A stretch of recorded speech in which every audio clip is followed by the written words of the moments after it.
Welcome back to another podcast episode of Veteran Oversight Now, an official podcast of the VA Office of Inspector General. I'm your host, Fred Baker.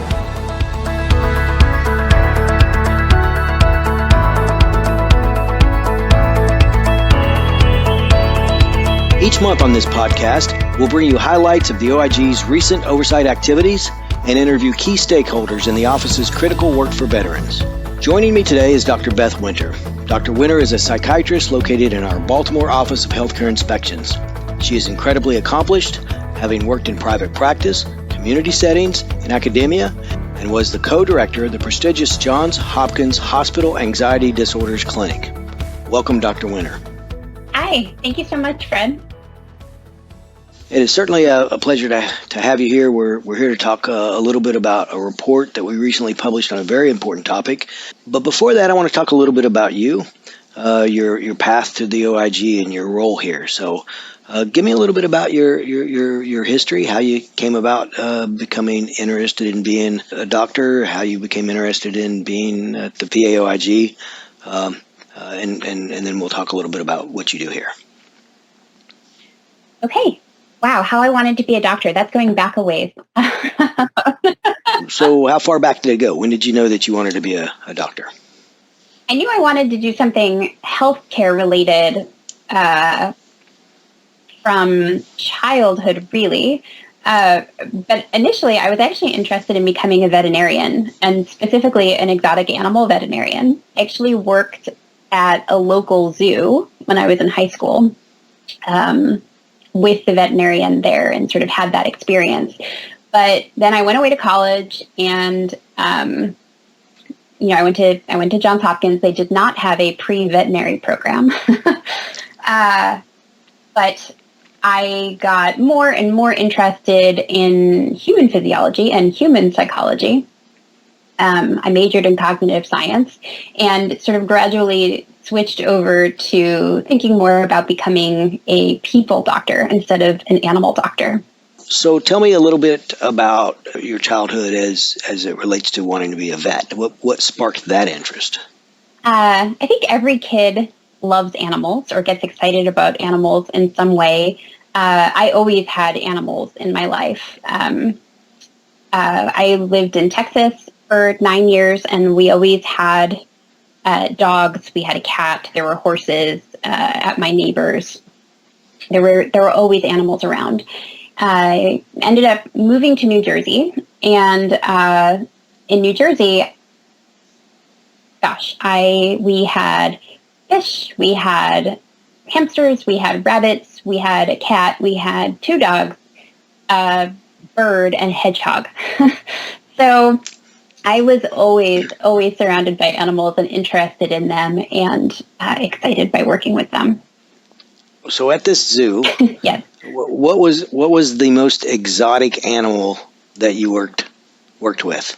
So it was the Turtleback Zoo in New Jersey, and I don't know if it was the most exotic, but my favorite was a penguin named Gorbachev.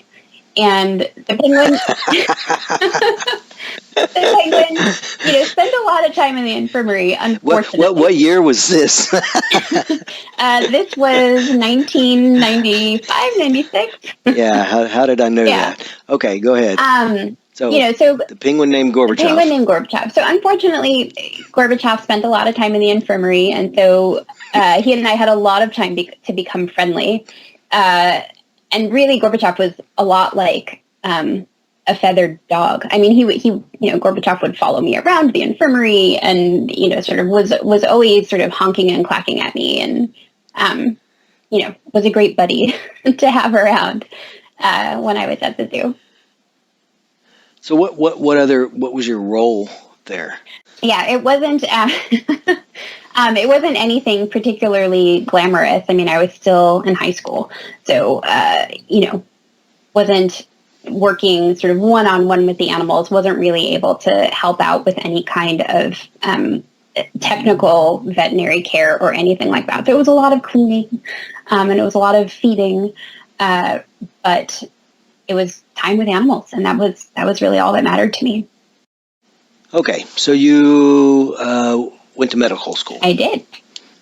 So for undergraduate, I went to Johns Hopkins, which at least at the time did not have a pre-veterinary track.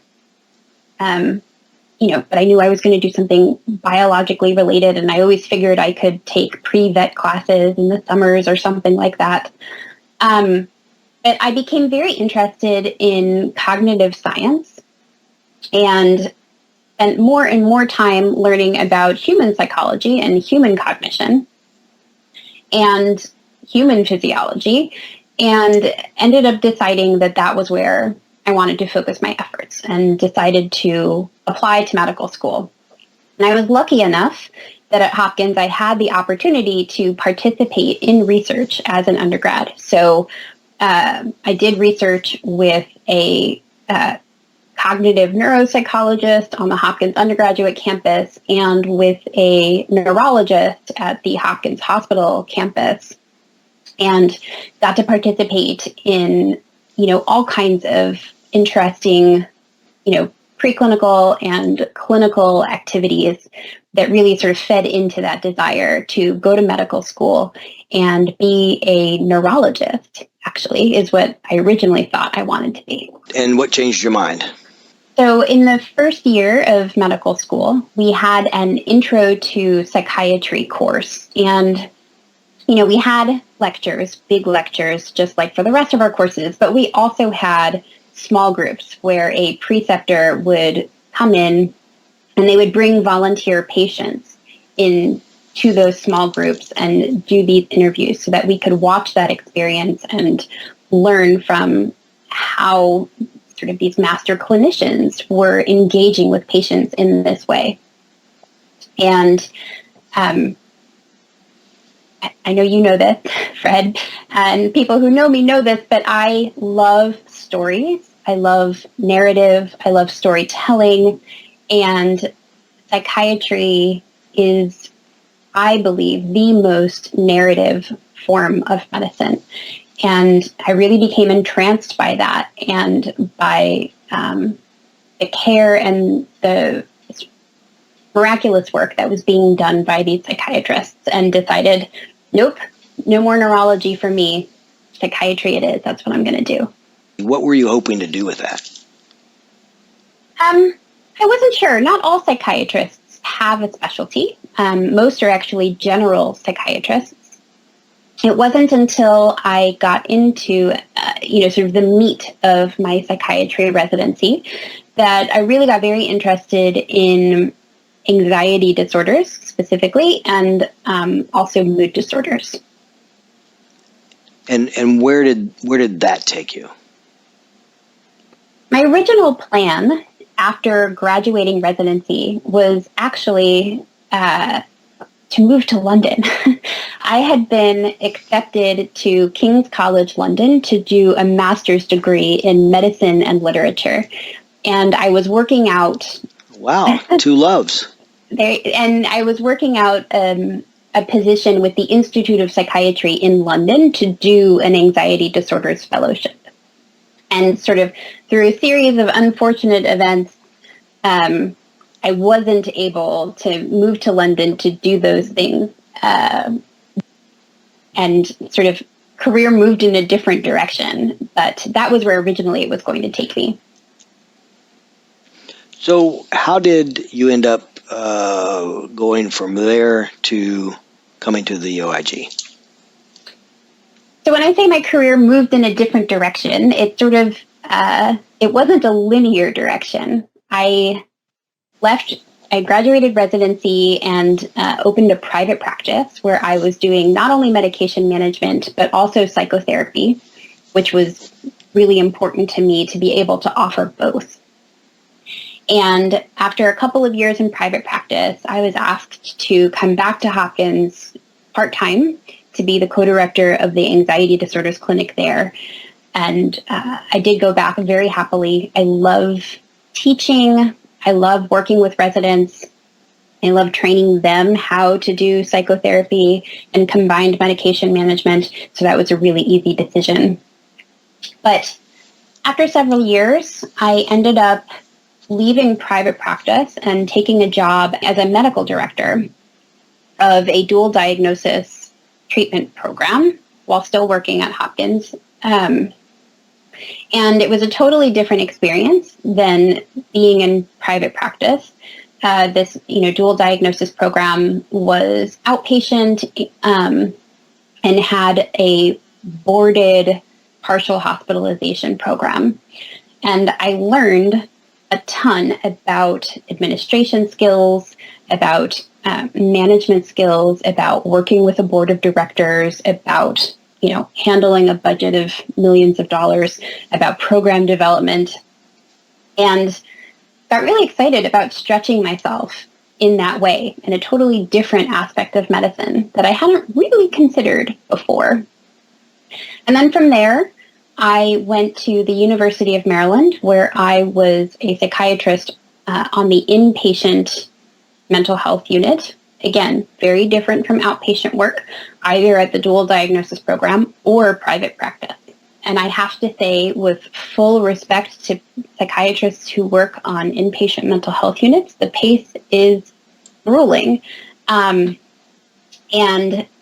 it can be occasionally disheartening. And working on the inpatient mental health unit there, really, I got very interested in thinking about the social determinants of health that impacted my patients and all of the things that were happening to them before they came into the hospital and after they left the hospital that were totally out of my control as their clinician, that had dramatic impact on their mental health, on their ability to access treatment, on their ability to remain in treatment, and knew that that was something that I wanted to explore further. So at that point, I had worked in private practice, doing therapy and medication management. I had run a dual diagnosis program and learned lots of administrative skills.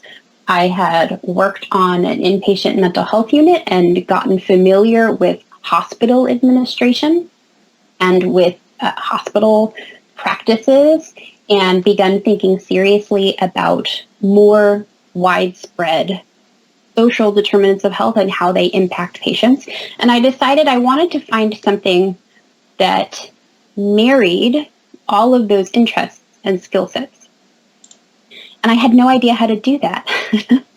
And so that prompted a not insignificant search on my part for what that next step in my career was going to be.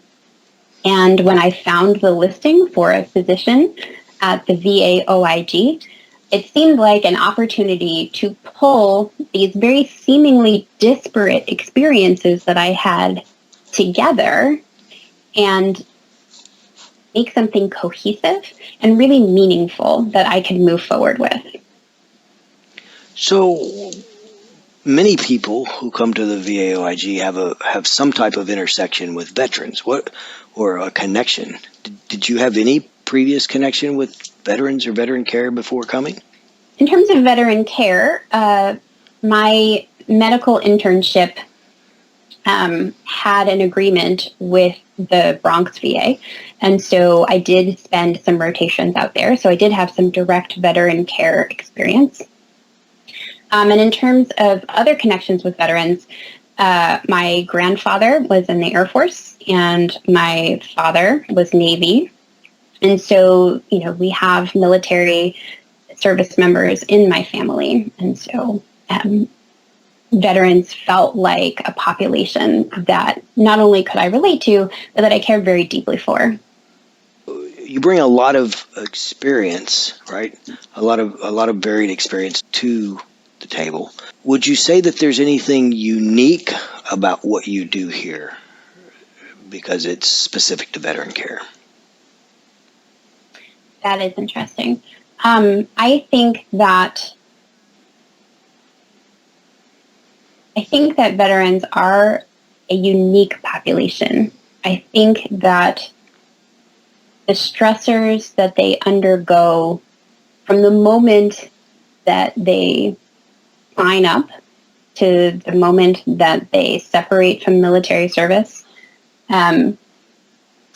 is unparalleled, really. I can't imagine sort of any other situation in which people have those kind of collective experiences together. And I think that they truly shape people, whether, I think overwhelmingly, hopefully, for the better.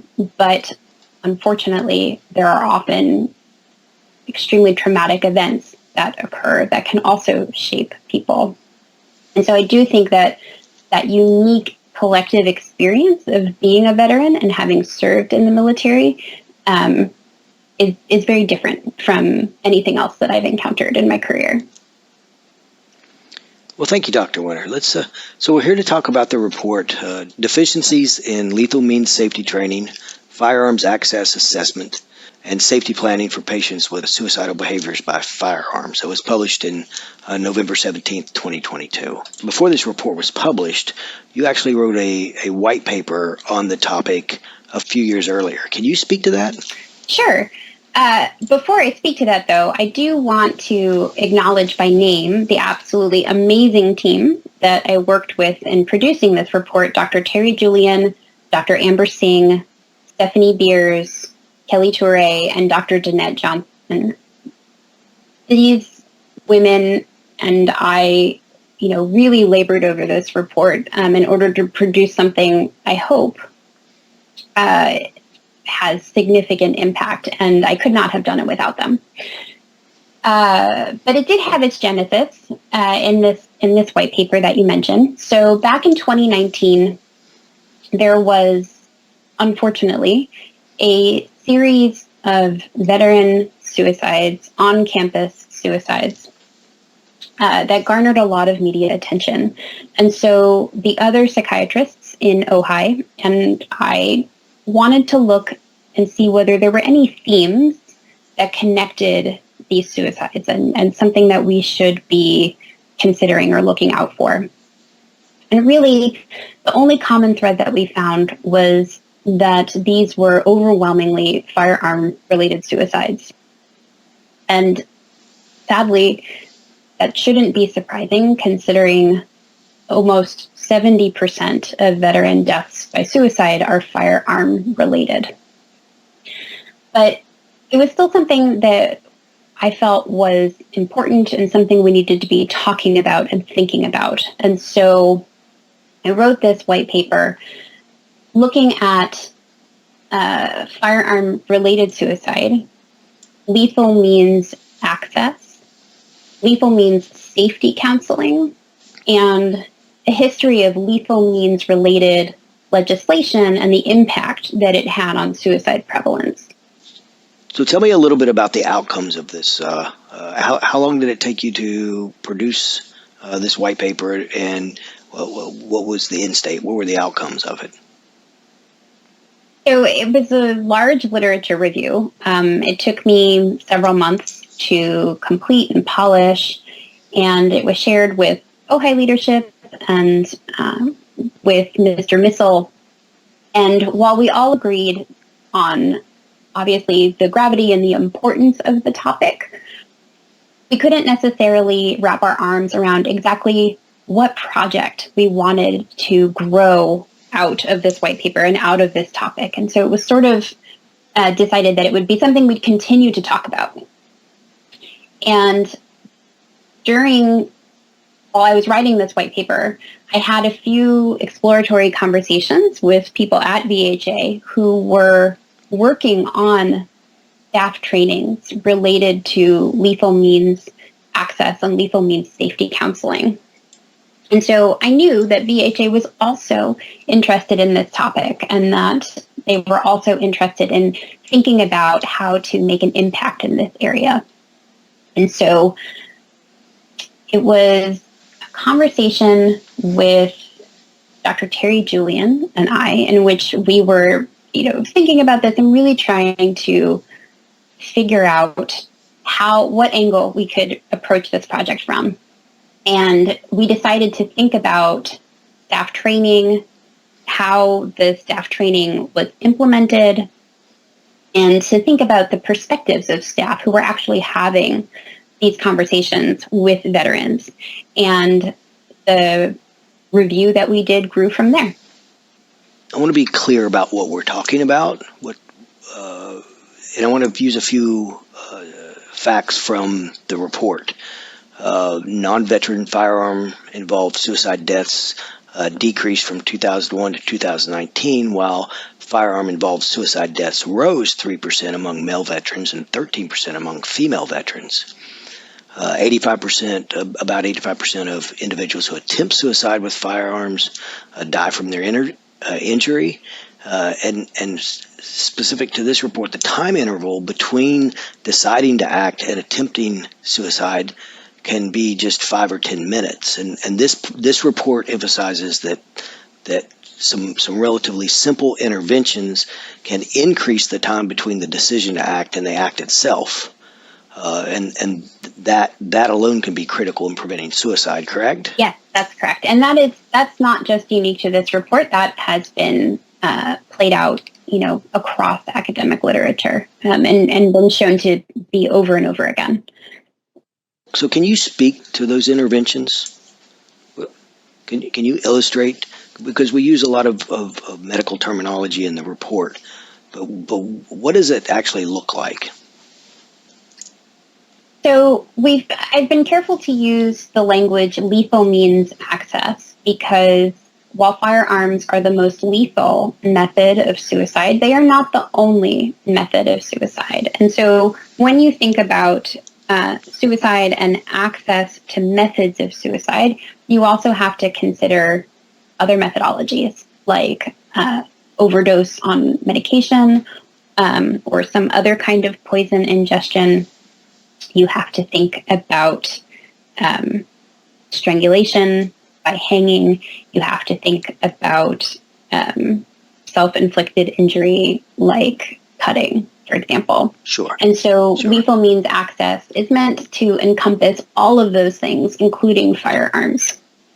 And you are exactly right. Over and over again, interviews with people who have survived a significant suicide attempt reveals that, as you said, the time between making the ultimate decision to act on thoughts of suicide and actually attempting the act itself is extremely short. 5 minutes, so much shorter than you would imagine. Now, that's not to say people might not have been having thoughts of suicide for far longer than that, but that window is really between the decision to act and the action itself. And what we also know is that if there was some barrier to accessing a person's initial method for suicide, for example, a gun lock, or a gun being placed in a safe, or a gun being separated from ammunition within the house, for example, that gives people a time to either reconsider their action, or they might make the attempt with a method that's significantly less lethal. And people who survive a significant suicide attempt are highly unlikely to try again. So if we can increase that window between the decision to act and the action itself, we significantly increase the possibility of that person's survival. What are the ways that VA has identified in attempting to do that? In November 19, they implemented a suicide risk identification strategy that included standardized suicide risk screening. And if the patient screened positive for a suicide risk, they did a comprehensive suicide risk evaluation. A year later, they implemented one-time mandatory lethal means safety education and counseling required for all VHA healthcare providers, including vet center counselors. And then in March 2022, they implemented a one-time LMS, again, lethal means training within 90 days of employment for all new healthcare providers and any current provider who has not completed the course. What did we find with respect to that training? Well, what we found was that generally VHA staff was compliant with doing the training and with doing the suicide risk screenings. However, those screenings and that training are only as successful as a person's utilization of that training. Are you actually having the conversation about access to lethal means? Are you actually talking about plans for safe storage of those lethal means when you're completing a safety plan? And so to examine that, we actually reviewed 480 patients who either had a fatal firearm-related suicide or a non-fatal firearm-related suicide behavior in order to see whether these electronic health records had documentation of these types of conversations. Were they being asked about their access to firearms? Were the safety plans including information about how to try and mitigate that access in a safe way?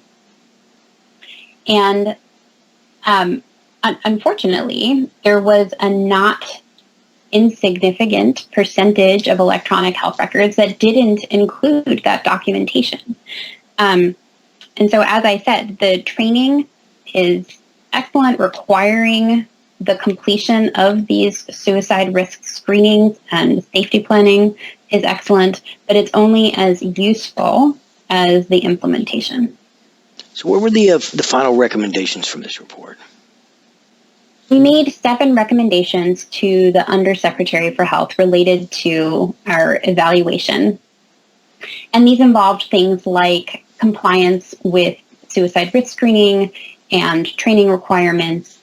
But I think what was most important was that we asked that it be ensured that when clinicians complete these suicide risk evaluations, that someone is making sure that they include this discussion and documentation about access to lethal means, about access to firearms and safe storage, and that someone is monitoring the compliance with that aspect of these suicide risk screenings and safety planning. We also asked that the Undersecretary for Health evaluate perceived barriers to completing these parts of the suicide risk identification and the safety plan, because I don't want to assume that staff are not doing it for whatever reason. We know that people experience barriers to having these conversations, whether they are cultural barriers or educational barriers. We should figure out what those are from a systems perspective and address that in order to help staff better help veterans. Dr. Winter, this is a tough topic, and I really appreciate you being here to have this conversation about it. How receptive was VA to the findings of this report? So I was actually really, really pleased. VHA actually received this report very well. They seemed to appreciate reading it. They certainly appreciated the amount of effort and analysis that went into our findings and recommendations. They actually asked, for our data so that they could look at it and, help along some of their analysis that they had already been doing in parallel with our report.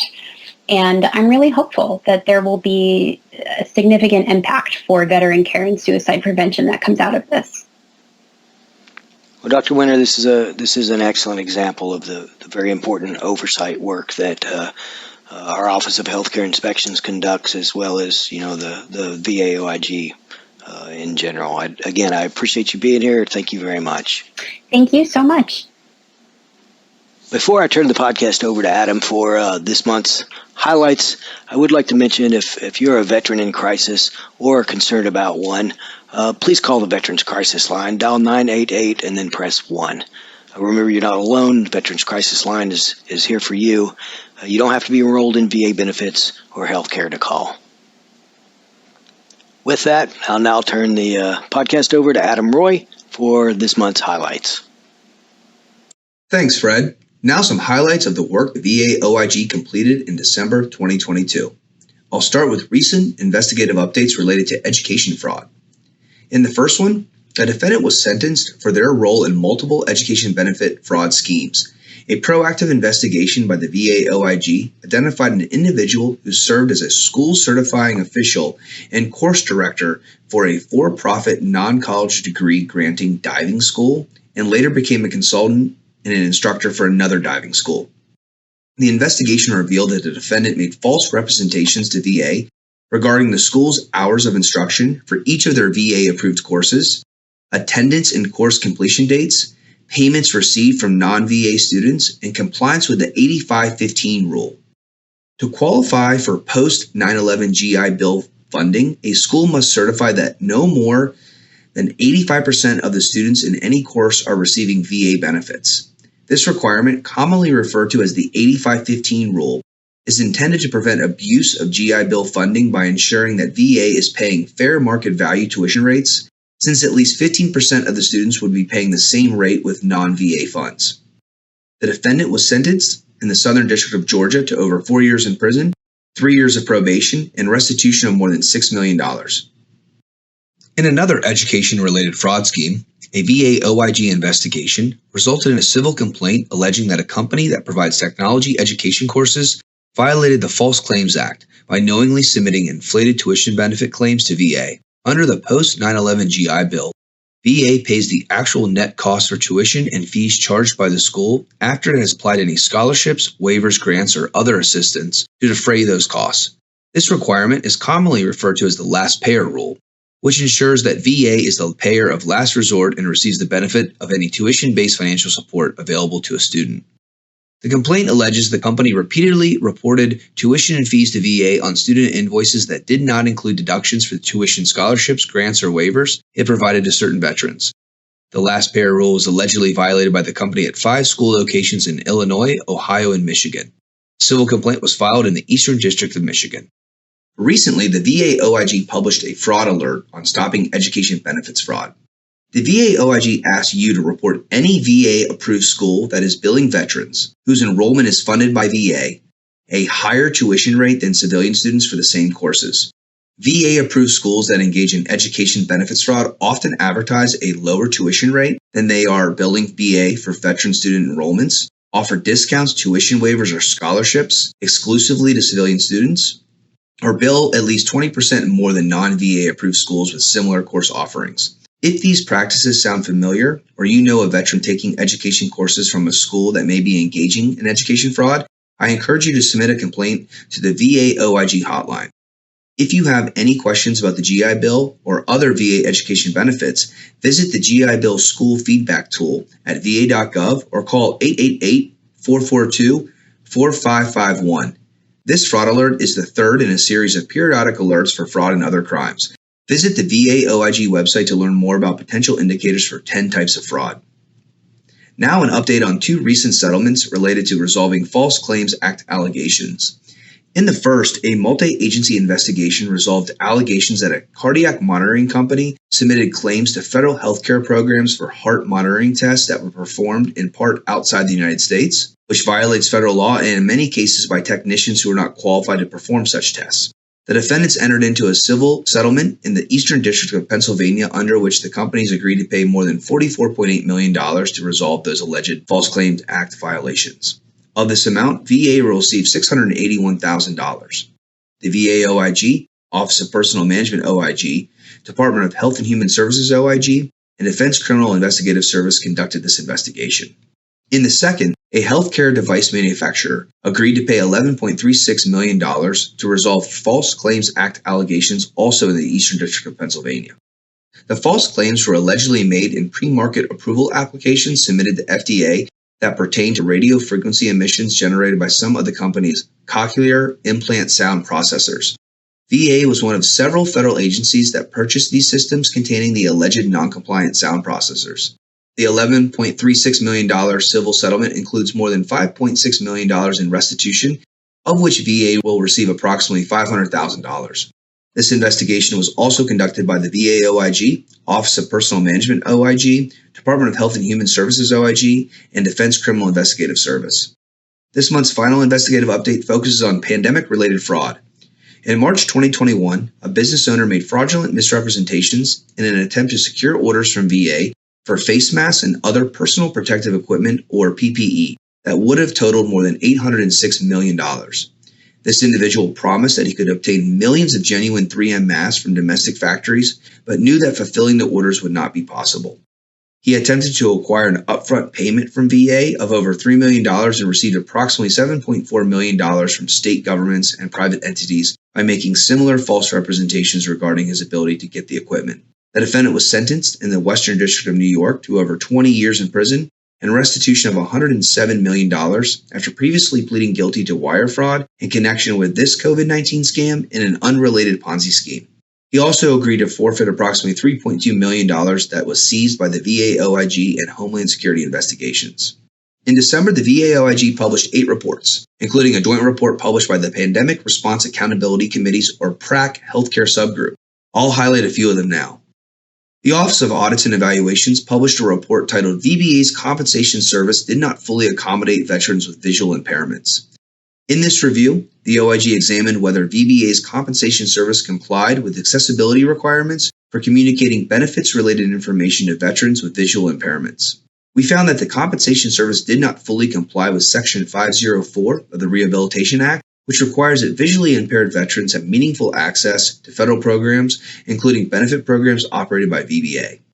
A lack of coordination by the compensation service with relevant agencies, along with its failure to comply with VA-wide accessibility implementation requirements, will continue to make it more difficult for veterans with visual impairments to fully participate in the disability compensation program. The report listed 5 recommendations. 1. Update the process for accommodating visually impaired veterans. 2. Update the adjudication procedures. 3. Develop and implement a quality assurance mechanism. 4. Assign accessibility coordinators. And 5. Coordinate a process to ensure visually impaired veterans are informed of the availability of accommodations. In another review by the Office of Audits and Evaluations, we identified that improvements were needed to reduce duplicate payments by VHA and Medicare and ensure that VHA had authorized community medical services. We collaborated with the Department of Health and Human Services OIG, which is currently conducting its own review of duplicate Medicare payments to better understand duplicate payments and confirm that they had occurred. The VA OIG determined that VHA and Medicare made potential duplicate claim payments for community care services that were authorized by VHA. Because VHA and the Centers for Medicare and Medicaid Services do not share healthcare claims data, neither agency is aware of claims paid by the other agency. Without an interagency system, the risk of duplication is increased, and it may be difficult to determine which agency should pay the claim and which agency can collect overpayments. The VA OIG recommended that VHA work with the Centers for Medicare and Medicaid Services to establish a data sharing agreement with VA to limit duplicate claims payments. We also recommended identifying overpayments made for care provided to dual eligible veterans that were not authorized by VHA and ensure documentation of care is completed or that VA seeks reimbursement for any unauthorized care. Finally, the OIG recommended making sure all non-emergent community care is pre-authorized and that documentation for all authorizations is complete and properly stored before services are provided. On December 1st, 2022, the Pandemic Response Accountability Committee's healthcare subgroup published the report Insights on Telehealth Use and Program Integrity Risks Across Selected Healthcare Programs During the Pandemic. The subgroup developed this report to share insights about the expansion and the emerging risks of telehealth in selected programs across 6 agencies during the first year of the COVID-19 pandemic. The programs included VHA, Medicare, TRICARE, Federal Employees Health Benefits Program, Office of Workers' Compensation Programs, and Department of Justice Prisoner Healthcare Services. The expansion of telehealth services clearly helped millions of individuals access healthcare during the crisis, but also introduced integrity risks associated with billing, including high-volume billing, duplicate claims, and inappropriate charges for the most expensive telehealth services. The study found that program integrity can be strengthened by implementing ongoing monitoring of telehealth services, developing controls to prevent inappropriate payments, educating providers and individuals about telehealth, collecting additional data to support oversight, and collecting and reviewing data about the impact of telehealth on quality of care. The PRACS Healthcare subgroup consists of the Inspector Generals from the Department of Veteran Affairs, Justice, Defense, Labor, Health and Human Services, and the Office of Personnel Management. Wrapping up reports, in December, the VA OIG also published 2 Comprehensive Healthcare Inspection Program, or CHIP reports. These reports are one element of the OIG's overall efforts to ensure that the nation's veterans receive high quality and timely VA healthcare services. The inspections are performed approximately every 3 years for each facility. December's CHIP reports focused on the Louisville VA Medical Center and the Lexington VA Healthcare System, both in Kentucky. For more information about these and the other reports the VA OIG published in December, go to our website at va.gov/OIG and click on Reports under the Publications tab. That's it for this episode of Veteran Oversight Now. I want to extend a heartfelt thank you to our repeat listeners and encourage those who may be listening for the first time to subscribe to this podcast, as well as Inside Oversight, another VA OIG podcast that explores in detail some of our published reports. Find us on all major podcast directories like Apple, Google, and Spotify. All podcasts are also available on our YouTube channel. Search for @VetAffairsOIG. Like what you hear, sign up for email alerts. We regularly send notifications when reports are published, updates to ongoing investigations, as well as critical information impacting veterans like the fraud alert I mentioned earlier. You can sign up for email alerts right from our homepage. Wishing you a prosperous 2023, and as always, thank you for tuning in.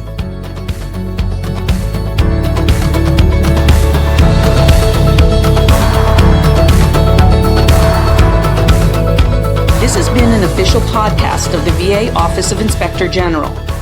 Veteran Oversight Now is produced by the Office of Communications and Public Affairs and is available at va.gov/OIG.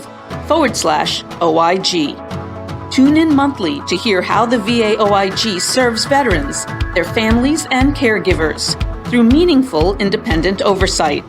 Check out the website for more on the VA OIG oversight mission. Read current reports and keep up to date on the latest criminal investigations. Report potential crimes related to VA, waste or mismanagement, potential violations of laws, rules or regulations, or risks to patients, employees, or property to the OIG online or call the hotline at 1-800-488-8244. If you are a veteran in crisis or concerned about one, call the Veterans Crisis Line at 1-800-273-8255. Press 1 and speak with a qualified responder now.